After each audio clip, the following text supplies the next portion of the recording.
विद्यार्थी मित्रांनो, आजच्या व्हिडिओमध्ये आपण गणित भाग 2 मधील दुसरं प्रकरण समांतर रेषा या प्रकरणातील समांतर रेषांच्या गुणधर्मांचा उपयोग आपण शिकणार आहोत। म्हणजे या गुणधर्माचा उपयोग करून आपण या ठिकाणी प्रमेय याची सिद्धता लिहिणार आहोत। तर कोणते गुणधर्म आपण शिकले? तर मागील व्हिडिओमध्ये आपण समांतर रेषांच्या आंतरकोनाचा गुणधर्म, व्युत्क्रम कोनांचा गुणधर्म आणि संगत कोनांचा गुणधर्म या गुणधर्मांचा अभ्यास केलेला आहे। तर आंतरकोन गुणधर्म काय सांगतो?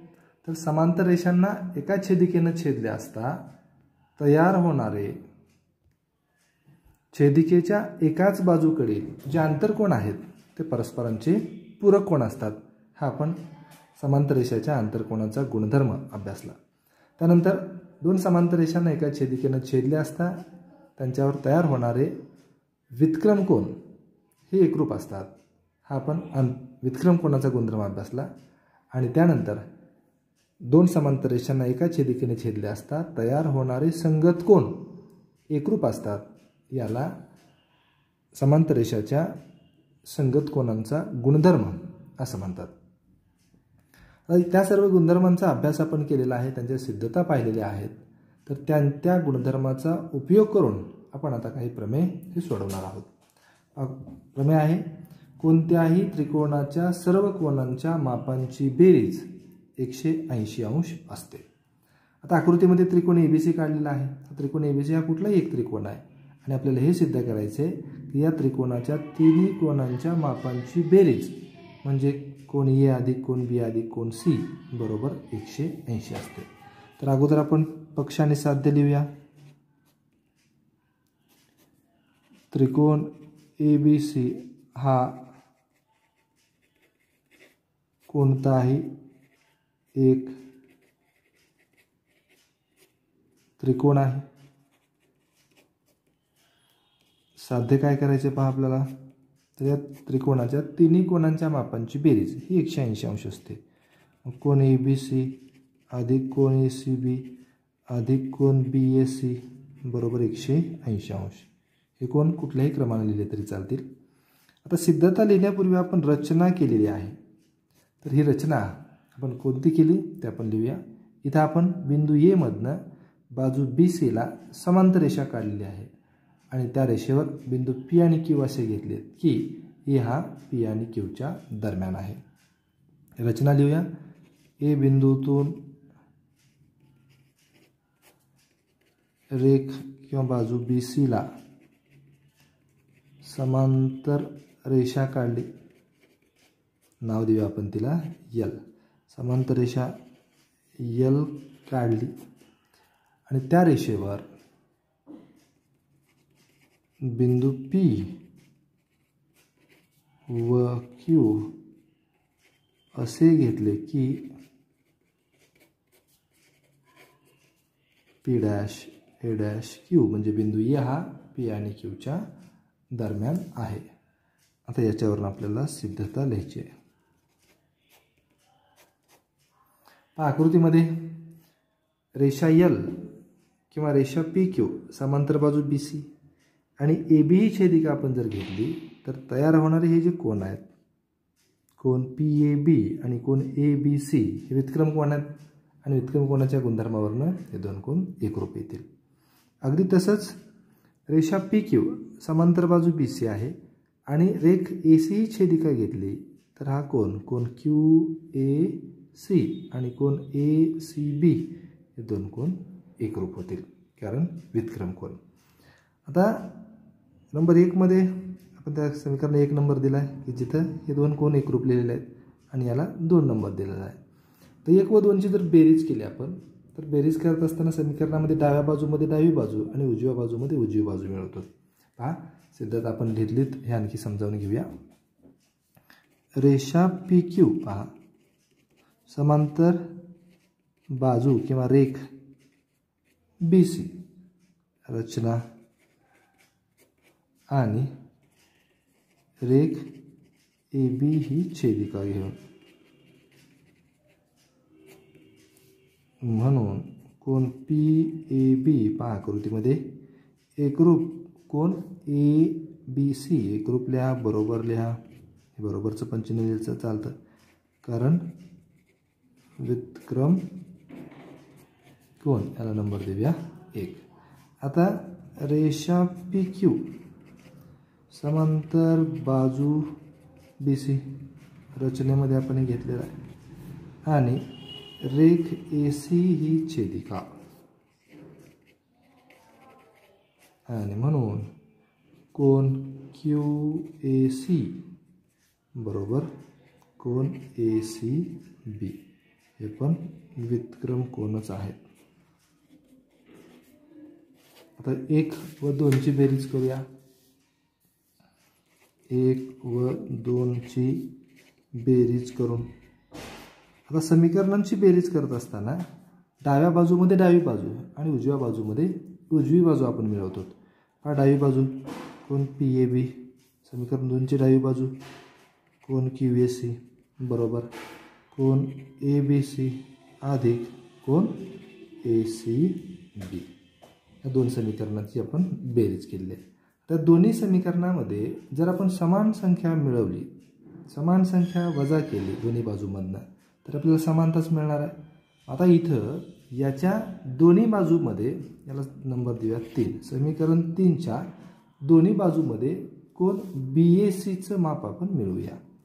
दोन्ही बाजूमध्ये मिळवल्यामुळं समानताच मिळणार आहे, किंमत बदलणार नाही. समीकरण 3च्या दोन्ही बाजूत कोन BAC मिळवून पहा कोन PAB अधिक कोन QAC अधिक कोन BAC बरोबर कोन ABC अधिक कोन ACB अधिक कोन BAC. दोन्ही बाजूमध्ये हा कोन BAC मिळवलेला आहे.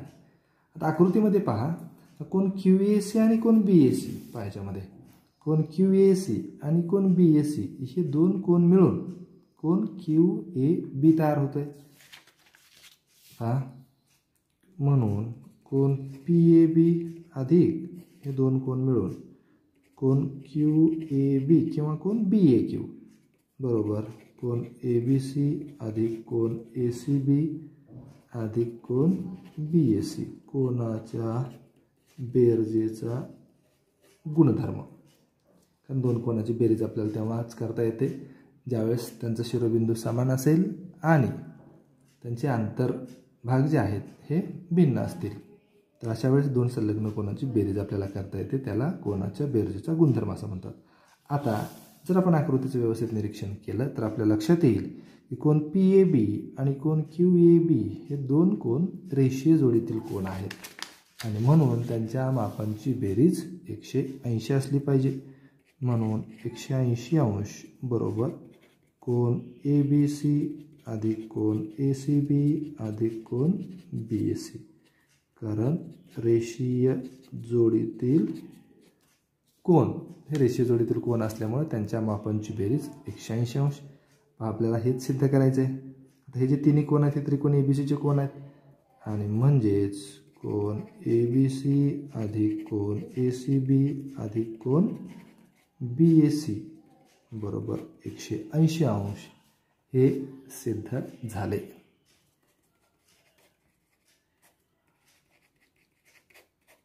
काय सिद्ध केलं आपण तर त्रिकोणाच्या 3 कोनांच्या मापांची बेरीज म्हणजे सर्व कोनांच्या मापांची बेरीज ही 180 अंश असते. मग तो त्रिकोण कुठल्याही प्रकारचा त्रिकोण असेल तरी त्याच्या तिन्ही कोनांच्या मापांची बेरीज ही 180 अंशच असते. आणि हे सिद्ध करण्यासाठी आपण काय वापरलं आहे तर समांतर रेषांच्या गुणधर्माचा उपयोग. कोणता गुणधर्म इथे वापरलेत पहा तर व्युत्क्रम कोनाचे गुणधर्म आपण इथे 2 वेळेस वापरलेला आहे. तर ही सिद्धता हा एक प्रमेय परीक्षेच्या दृष्टिकोनातून पण अतिशय महत्त्वाचं प्रमेय आहे, त्यामुळे तुम्ही याचा थोडा पुरेसा सराव करा. आता आपण रेषांच्या समांतरतेच्या कसोट्या अभ्यासणार आहोत. 3 कसोट्या आहेत. एक आंतरकोन कसोटी, दुसरी व्युत्क्रम कोन कसोटी आणि संगत कोन कसोटी. व्युत्क्रम कोन कसोटीमध्ये जर दिलेल्या 2 रेषांना एका छेदिकेने छेदले असता तयार होणारे आंतरकोन परस्परांचे पूरक कोन असतील. हे छेदिकेच्या एकाच बाजूचे पूरक कोण असतील तर त्या रेषा समांतर असतात. म्हणजे कसोटी ही त्या रेषा समांतर आहेत किंवा नाहीत हे तपासण्यासाठी आपण वापरतो. हाच गुणधर्म आपण शिकलोय समांतर रेषेचा आंतरकोनाचा गुणधर्म. गुणधर्मामध्ये काय सांगतात तर छेदिकेने समांतर रेषांना दोन समांतर रेषांना छेदले असता तयार होणारे आंतरकोन हे पूरक कोण असतात. आणि कसोटी काय सांगते तर जर दोन रेषांना एका छेदिकेने छेदल्यावर तयार होणारे आंतरकोन परस्परांचे पूरक कोण असतील म्हणजे त्यांच्या मापांची बेरीज 180 अंश असेल तर त्या रेषा समांतर असतात. म्हणजे कसोट्या या त्या दिलेल्या दोन रेषा समांतर आहेत किंवा नाहीत हे तपासून पाहण्यासाठी आपण वापरतो. अशा 3 कसोट्या आहेत. एक आंतरकोन कसोटी जी आत्ता सांगितली, त्यानंतर व्युत्क्रम कोन कसोटी आणि तिसरी आहे संगत कोन कसोटी. त्यापैकी एक एक कसोटी आपण इथं सिद्धतेसह अभ्यासणार आहोत. आता आपण समांतर रेषेची आंतरकोन कसोटी अभ्यासणार आहोत. पहा कसोटी काय सांगते म्हणजे आपण प्रमेय म्हणून पाहणार आहोत. दोन भिन्न रेषांना एका छेदिकेने छेदले असता छेदिकेच्या एका बाजूच्या आंतरकोनांची बेरीज 180 अंश असेल तर त्या रेषा समांतर असतात. या ठिकाणी रेषा XY ही छेदिका रेषा AB व रेषा CD ला बिंदू P आणि Q मध्ये छेदते आणि आंतरकोनाची एक जोडी म्हणजे छेदिकेच्या एकाच बाजूच्या, मग ही घेतली चालेल किंवा या बाजूची घेतली चालेल. आपण ही उजव्या बाजूची घेणार आहोत. कोन BPQ अधिक कोन PQD बरोबर 180 असेल तर रेषा AB समांतर रेषा CD हे आपल्याला सिद्ध करायचे आहे.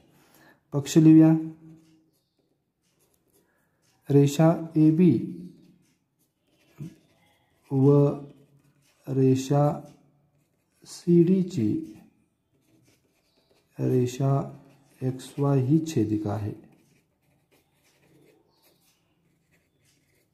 आणि कोन BPQ अधिक कोन PQD छेदिकेच्या एकाच बाजूच्या आंतरकोनांची बेरीज किती असेल 180 अंश असेल तर काय साध्य करायचे पहा त्या रेषा म्हणजेच रेषा AB समांतर रेषा CD हे आपल्याला सिद्ध करायचे. तर आपण इथे सिद्धता लिहिणार आहोत. ही सिद्धता आपण अप्रत्यक्ष पद्धतीने देणार आहोत. आता प्रत्यक्ष आणि अप्रत्यक्ष असं सिद्धता देण्याचे 2 प्रकार आहेत. तर प्रत्यक्षामध्ये आपण पक्षाकडनं साध्याकडे जातो. मग तिथं गृहीतकाचा वापर करत असो किंवा अगोदर शिकलेले प्रमेय गुणधर्म यांचा वापर करून आपण दिलेल्या बाबीकडनं साध्याकडे आपण जातो. तर अप्रत्यक्ष सिद्धतेमध्ये आपण जे विधान आपल्याला साध्य करायचे म्हणजे पाय इथं जे साध्य आहे हे साध्यामधील विधान आपण चूक आहे असं मानतो. म्हणजे तिथे काय म्हणावं लागेल आपल्याला सिद्ध काय करायचे तर रेषा AB समांतर रेषा CD. मग आपल्याला अप्रत्यक्ष सिद्धतेनं ही सिद्धता द्यायची असेल तर आपल्याला असं म्हणावं लागेल की रेषा AB व रेषा CD या समांतर नाहीत असे मानू. आणि आपण मानलेलं विधान हे गृहीतकाशी किंवा दिलेल्या बाबींशी किंवा वास्तवाशी कसं विसंगत आहे हे आपण सिद्ध करतो. मग आपण मानलेलं विधान जर विसंगत असेल तर आपण मानलेलं विधान चूक असणार आहे. मग जर ते चूक असेल म्हणजे आपण मानलं होतं की रेषा AB ही CD ला समांतर नाही, हे जर चूक असेल तर हे साध्य आपोआप सिद्ध होईल म्हणजेच रेषा AB समांतर रेषा CD होईल. पहा इथं आपण अप्रत्यक्ष सिद्धता असं लिहूया. आता हे लिहावंच असं काय नाही. हा इथं आपण रेषा AB व रेषा CD समांतर नाहीत असे मानू. साध्याशी अपोजिट असलेलं विरुद्ध असलेलं विधान आपण घेतलेलं आहे मानलेलं आहे. मग जर या रेषा समांतर नसतील तर त्या रेषा एकमेकीला छेदल्या पाहिजेत. आता इथं आपण दुसरी आकृती या ठिकाणी काढणार आहोत की ज्या ठिकाणी या 2 रेषा छेदत आहेत. पहा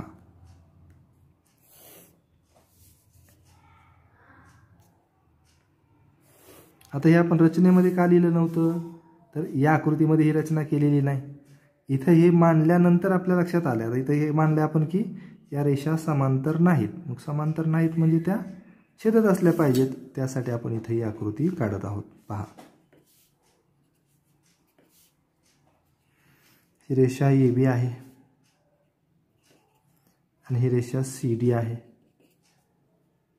एक्स छेदिका वाय छेदिका हा बिंदू पी हा बिंदू क्यू आणि त्या रेषा एकमेकीला कुठल्याही एका बिंदूमध्ये तर टीमध्ये छेदतात. पाठ्यपुस्तकामध्ये टी दिलेला आहे म्हणून आपण टी घेऊ. कुठलंही अक्षर घेतलं तरी चालतं. आता इथं जो बिंदू टी घेतलेला आहे तो आपल्याला लिहावा लागेल. तर समजा रेषा ए बी व रेषा सी डी या टी बिंदूत छेदतात. कशामुळे छेदतात तर त्या रेषा समांतर नाहीत असं आपण घेतलेलं आहे. आता इथं टी बिंदूमध्ये छेदल्यामुळं हा त्रिकोण पी क्यू टी तयार झालेला आहे. आता त्रिकोण पी क्यू टी मध्ये पहा कोन टी पी क्यू अधिक कोन पी क्यू टी अधिक कोन पी टी क्यू या त्रिकोणाच्या 3 कोनाच्या मापाची बेरीज किती असते 180 अंश असते. आत्ताच आपण सिद्ध केलं होतं. कारण लिहूया त्रिकोणाच्या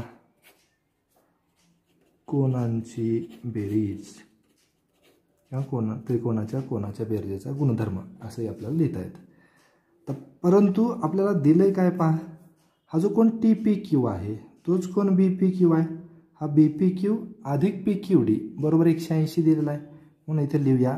परंतु कोण टी पी क्यू अधिक कोण पी क्यू टी बरोबर 180 कारण हे दिलेलं आहे पक्षामध्ये पक्ष. आता यामुळं हा त्रिकोणाच्या या 2च कोनांच्या मापांची बेरीज 180 अंश झाली. म्हणजे हा इथला जो कोण आहे तिसरा कोण हा 0 अंश मापाचा असला पाहिजे. मग जर हा कोण 0 अंश मापाचा असेल तर 0 अंश मापाचा कोण केव्हा तयार होतो तर हा जो रेषा असते ही रेषा आता या 2 रेषा एकमेकींना अशा प्रकारे छेदत असेल की त्याचा प्रत्येक बिंदू हा सामायिक असेल म्हणजे ओव्हरलॅपिंग लाईन्स असतील त्या रेषा एकाच रेषेवर असतील तर त्या ठिकाणी 0 अंशाचा कोन होईल. म्हणजेच रेषा ए बी आणि रेषा सी डी या भिन्न नसणार आहेत. पण आपल्याला प्रमेयामध्ये काय दिलं आहे तर 2 भिन्न रेषांना एका छेदिकेनं छेदलं असता म्हणजे ह्या 2 रेषा भिन्न आहेत हे दिलेलं आहे. आपण काय सिद्ध केलं तर इथं रेषा भिन्न नाहीत. म्हणजे आपलं जे हे विधान आहे हे विधान दिलेल्या घटकांशी दिलेल्या बाबींशी विसंगत आहे. म्हणजेच आपण जे हे मानलेलं आहे की आपण जे गृहीतक धरलेलं आहे हे गृहीतक चुकीचं आहे. काय चुकीचं आहे तर रेषा ए बी व रेषा सी डी समांतर नाहीत हे चुकीचं आहे. मग काय बरोबर असेल तर रेषा ए बी समांतर रेषा सी डी हे विधान या ठिकाणी सिद्ध होईल. पाहिजे लिहूया. यामुळे त्रिकोणाच्या 2 कोनांची बेरीज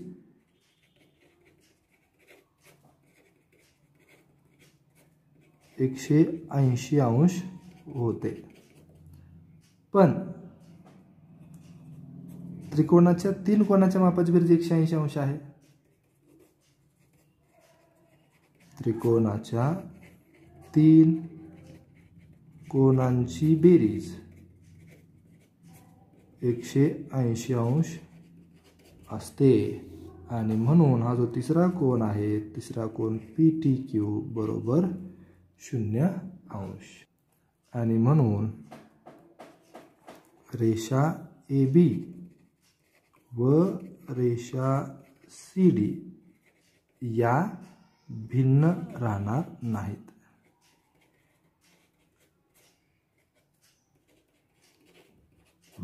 परंतु आपल्याला हे दिलंय परंतु रेषा ए बी व रेषा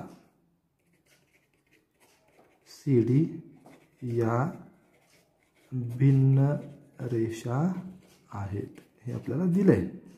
कारण लिहूया पक्ष आणि म्हणजेच इथे पक्षाशी विसंगती येते.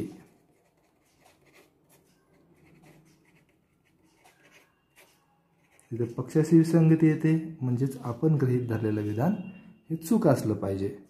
म्हणून आपण गृहीत धरलेले विधान आपले गृहीतक असे लिहिलं चालेल. विधान चूक आहे. आता आपलं गृहीत धरलेलं विधान जर चूक असेल तर रेषा AB त्याच्या विरुद्ध विधान समांतर रेषा CD हे सिद्ध झाले. पहा आणखी एकदा सांगतो. आता याची जी सिद्धता आपण दिलेली आहे, कोणत्या कसोटी आहे ही, तर समांतर रेषेची आंतरकोन कसोटी आहे. म्हणजेच दिलेल्या दोन रेषांना एका छेदिकेने छेदला असता छेदिकेच्या एका बाजूला तयार होणाऱ्या आंतरकोनांची बेरीज 180 असेल तर त्या रेषा समांतर असतात. तर या ठिकाणी आपण ही सिद्धता अप्रत्यक्ष पद्धतीने दिलेली आहे. अप्रत्यक्ष पद्धतीमध्ये आपल्याला जे साध्य करायचे आहे हे साध्य याच्या उलट विधान आपण सत्य आहे असं मानतो. म्हणजे त्या रेषा AB व रेषा CD समांतर नाहीत असं मानलेलं आहे. समांतर नसतील तर त्या रेषा छेदल्या पाहिजेत, मग त्या बिंदू T मध्ये छेदतात असं आपण घेतलं आहे. इथे त्रिकोण PQT तयार झाला. या त्रिकोणाच्या 3 कोनाच्या मापाची बेरीज 180 अंश असते. हा गुणधर्म हे प्रमेय आपण इथं वापरला आहे. म्हणून या 3 कोनाच्या मापाची बेरीज 180 अंश आपण इथं लिहिलेली आहे. परंतु दिलेलं आपल्याला हे आहे की या 2 कोनांच्या मापाची बेरीज 180 अंश आहे. म्हणजे त्रिकोणाचा हा जो तिसरा कोन आहे हा 0 अंशाचा इथं आला. 0 अंशाचा कोन केव्हा येतो, तर ज्यावेळेस त्या दोन रेषा भिन्न नसतात, म्हणजे एकावर एक त्याच रेषा ओव्हरलॅपिंग असतील तर तो कोन 0 होतो. परंतु इथं तर त्या दोन रेषा भिन्न आहेत हे दिलेलं आहे. म्हणजे इथं आपल्याला पक्षाशी विसंगती मिळाली आणि म्हणून आपण मानलेलं गृहीतक हे चुकीचं आहे हे सिद्ध झालं. आणि जर आपण मानलेलं हे गृहीतक चुकीचं असेल तर रेषा AB समांतर रेषा CD हे साध्य इथं सिद्ध झालेलं आहे. थोडं याचं जे सिद्धता आहे या सिद्धता लिहिण्याचा चांगला सराव इथं करणं तुम्ही अपेक्षित आहे.